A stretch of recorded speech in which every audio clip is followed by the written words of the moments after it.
Hello, this video is about culture tips for long-distance business relationships. And we mentioned before in another video that two complicating factors are time zones and cultures.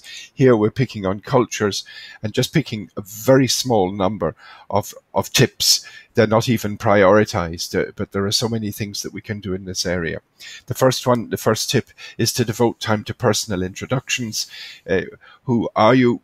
Where are you from?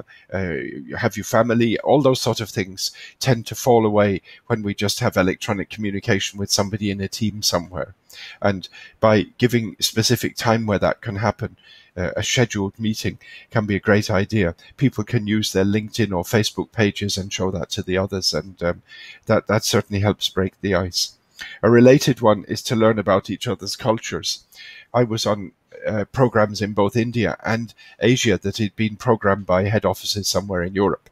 And on both occasions, they were on the eve of big holidays. Naturally enough, the people I was working with wanted to close and go away, probably in the middle of the day even. And this was completely ignored by the scheduling. Now, if something is scheduled with no knowledge at all of what the big festivals are, for example, in a country, then that tends to send a very negative signal.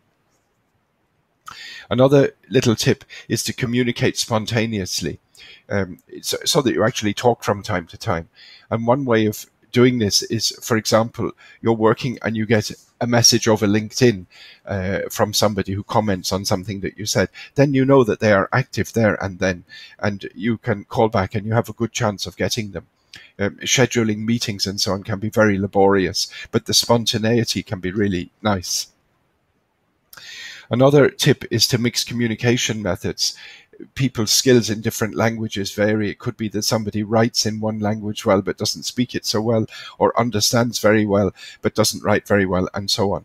So if, for example, we have a meeting by telephone or teleconference, it's supported by slides with diagrams, work breakdown structures, Gantt charts, whatever.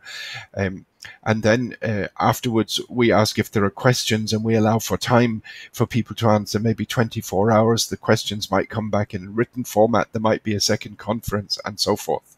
And now you might feel that that's an overkill, that it's too much. It's an overkill if people all speak the same language, but it's certainly not an overkill if people have a variety, and it allows people to latch in and genuinely understand what's happening. And the final tip that I give today is to get a good collaboration app.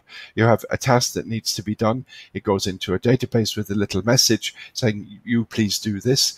And then onto that, you can hang messages, comments, documents, links. And if you're talking to the people, you can click on their face and up comes the video conference and so forth. This is much better than email. With email, you have to say, now, oh, what did that relate to? And you have to make a mental connection with the topic.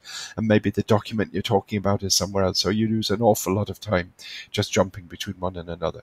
So clearly, there are dozens of things in this area that could be said, but these are just a few short ones. If any of this is of interest to you, please feel free to contact me. Thanks very much.